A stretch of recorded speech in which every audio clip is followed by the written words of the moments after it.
سلسلے میں موضوع ثقافت ہے حالات حاضرہ اور امت مسلمہ کی قیادت۔ حضرات، امت مسلمہ کو منصب خود پر لایا ہی اس لیے گیا ہے کہ وہ امام عالم کی رہنمائی فرمائے، حضرت انسان کو پار مذلت سے اٹھا کر عزت و شرف کی حضرت انسان کو پار مذلت سے اٹھا کر عزت و شرف کے بھٹکے ہوئے کاروان انسانیت کو توحید سے خوشناس کرائے اور راہ زندگی سے واقف کرائے۔ کنتم خیر امۃ اخرجت للناس تأمرون بالمعروف وتنہون عن المنکر وتؤمنون باللہ۔ لہذا یہ سوال کرنا کہ امت مسلمہ میں قیادت کس طرح پیدا کی جائے نہایت تعجب خیز ہے۔ امت اگر واقعی امت ہے تو اس میں قیادت تلاش نہیں پاتی، بلکہ ہر فرد میں جوہر قیادت ہوتا ہے۔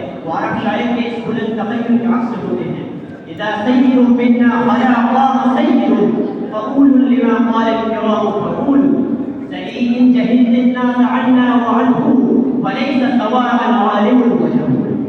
حضرات، تاریخ شاہد ہے کہ ہم کبھی بھی قیادت سے خالی نہیں رہے، ہمیشہ ہمارا ایک امام رہا جس نے امت کو حالات کے سنو فشت سے محفوظ رکھا۔ بڑے بڑے طوفان اٹھے اور ہمارے عزم کا طواف کر کے نامراد چلے گئے۔ اتنا ارتداد اٹھا تو سامنے مشرق قائد صدیق اکبر رضی اللہ تعالی عنہ آیا۔ آثار کے تہذیب نواشن قبائل عالم اسلام پر بگولے بن کر لپکے تو ملک الظاہر بیباس اور ابن تیمیہ رحمہ اللہ کے عالمی فصلوں سے ٹکرا کر دم توڑ گئے۔ صلیبی ملک پر قابض ہوئے تو اللہ رب العزت نے زنگی و ایوبی کو پیدا فرمایا۔ مرہٹوں نے مسئلہ اسلام کے کھنڈرات پر ہندو راشٹر کی عمارت تعمیر کرنے کا ارادہ کیا تو احمد شاہ ابدالی نے مردہ وسیع مسلم قوم میں یہ زندگی پہنچ دی۔ الغرض ہم کبھی بھی قیادت سے خالی نہیں رہے، لیکن آج کے حالات میں اگر غور کیا جائے تو معاملہ اس کے برعکس نظر آتا ہے۔ بقول شاعر، تھا جو نقو بتدریج وہی خوب ہوا، تھا جو نقو بتدریج وہی خوب ہوا کہ غلامی کو بدل جاتا ہے قوموں کا ضمیر۔ حضرات، مسلمان عالم کے لوگوں اور امت مسلمہ ہندیہ بالخصوص جن حالات سے دوچار ہیں وہ ہمارے سامنے ہیں۔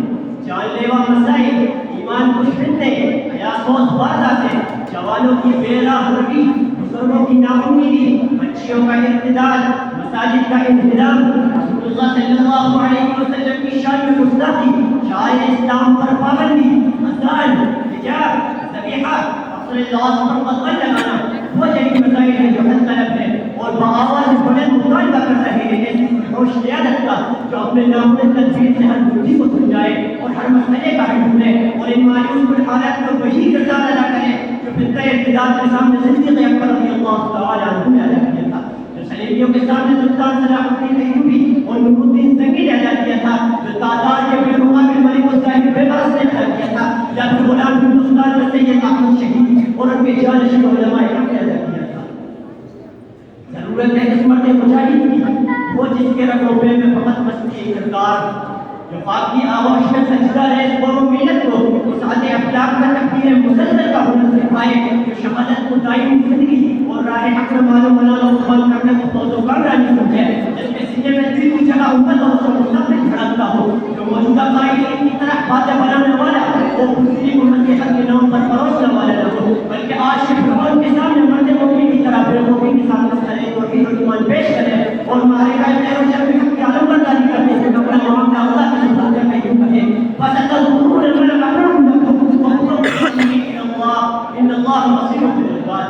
جو بیاباں کی شب تاریخ میں تندیل رہ والوں رات بابری مسجد کے غیر منصفانہ فیصلے کے بعد ظلم و ستم سے پورے دور میں داخل ہو چکے ہیں۔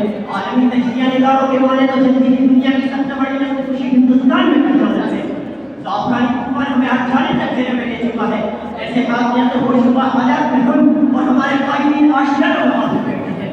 ہر طرف چھینوڑ دینے والے حالات کے باوجود بابر رویش سوچ کی زندگی دوبارہ نظارت کی سزائیں لگائی جا رہی ہیں۔ ان جو اس میں بیمانے کی پریفون کا منظر ہے، ظلم و ستم کی چکی میں پسی مسلم بستیاں اور ان کے رہنے والے مدد کے لیے تفصیل کا دعائی دے رہی ہیں۔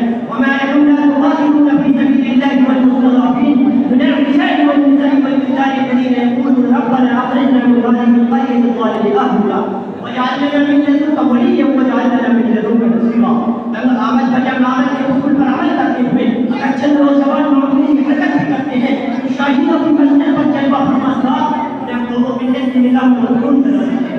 حال ہے مدد کے ان قائدین کا خود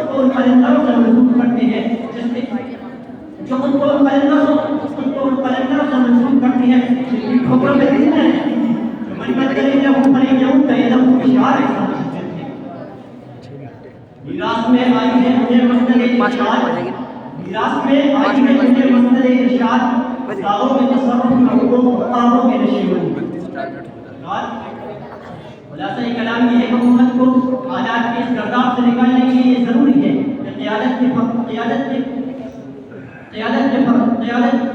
منصب پر فائز حضرات یا تو ایسے منصوبے بنائیں جو انہیں کامیاب کر سکے یا پھر اپنوں کو موقع دیں وآخر دعوانا الحمدللہ رب العالمین.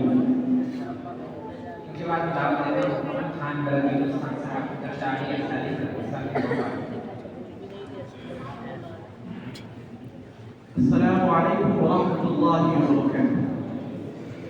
الحمد لله رب العالمين والعاقبة للمتقين والصلاة والسلام على سيد الأنبياء والمرسلين وعلى آله وصحبه أجمعين. أما بعد. محترم صدر جلسہ، حکم صاحبہ، اساتذہ کرام اور میرے عزیز سامعین، آج کی مبارک مجلس میں میرے تقریر کا عنوان ہے حالات حاضرہ اور امت مسلمہ کی قیادت.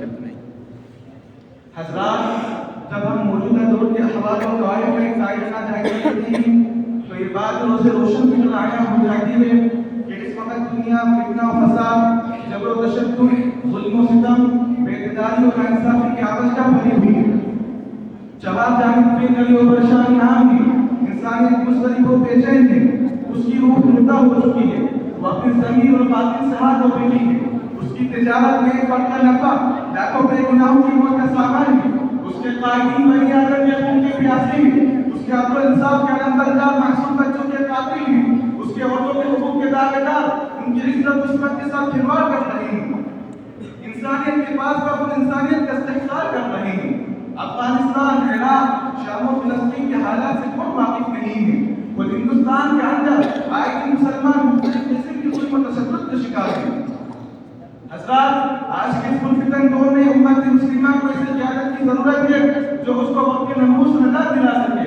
ایسے قائدین کی ضرورت ہے جو امت کی مظلوم و معصوم بچوں کی فریاد کو سن کر آج کی جنگل سے ظالموں سے انتقام لے سکے.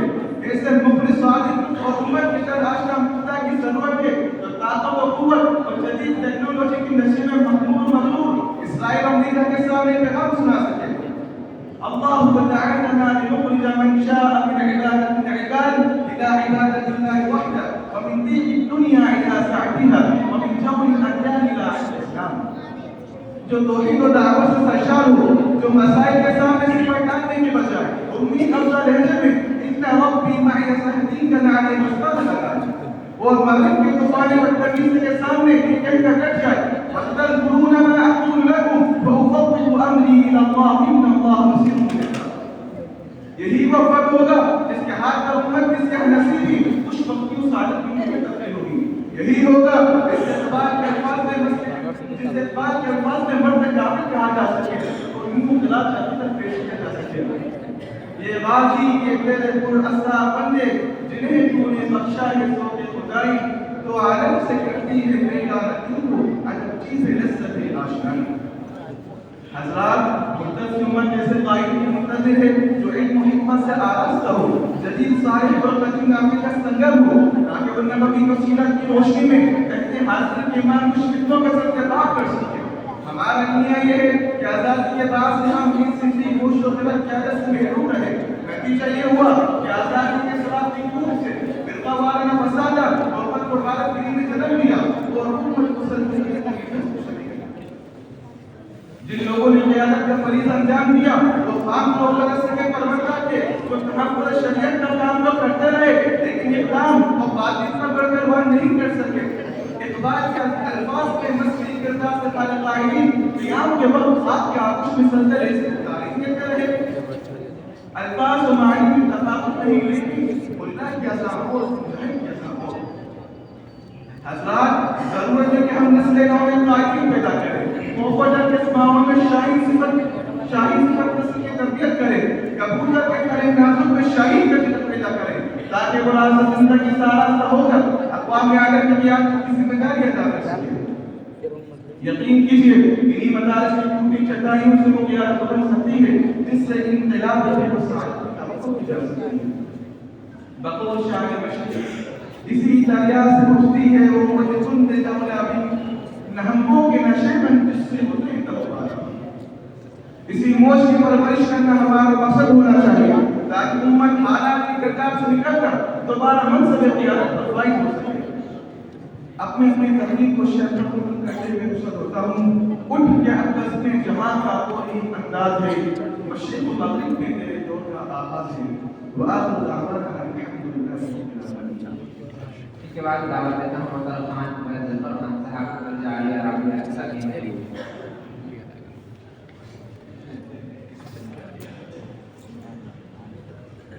السلام علیکم ورحمۃ اللہ وبرکاتہ. الحمد للہ وکفا وسلام علی عباده الذین اصطفى. اما بعد، جناب صدر جلسہ، معزز حکم صاحبان، مشرق و مربی، اساتذہ کرام اور میرے عزیز ساتھیوں، موضوع خطابت ہے حالات حاضرہ اور امت مسلمہ کی قیادت. وائے ناکامی متاع کارواں جاتا رہا، وائے ناکامی متاع کارواں جاتا رہا، کارواں کے دل سے احساس زیاں جاتا رہا. حضرات، موضوع نہایت وسیع، جامع، اہم اور حساس جو وقت کی ایک بڑی ضرورت کی طرف ہماری توجہ مبذول کرتا ہے. ایک ایسی ضرورت کہ جس پر ایک عام مسلمان بھی اظہار خیال کرتا نظر آتا ہے اور ہر خاص کو بھی اس پر شدت کے ساتھ احساس ہے. وہ ضرورت ہے موجودہ حالات میں امت مسلمہ کی ایسی قیادت کہ جو زندگی کے ہر شعبے میں مسلمانوں کی ترقی کی ضامن ہو، چاہے دین کا شعبہ ہو، تعلیم کا شعبہ ہو، سیاست کا شعبہ ہو، روزگار کا شعبہ ہو، ان کی جان و مال، ان کے شرعی قوانین اور ان کی عبادت گاہوں کے تحفظ کا شعبہ ہو. غرض ہر شعبے میں امت مسلمہ پیاسی نگاہوں کے ساتھ کسی قیادت کو تلاش کر رہی ہے.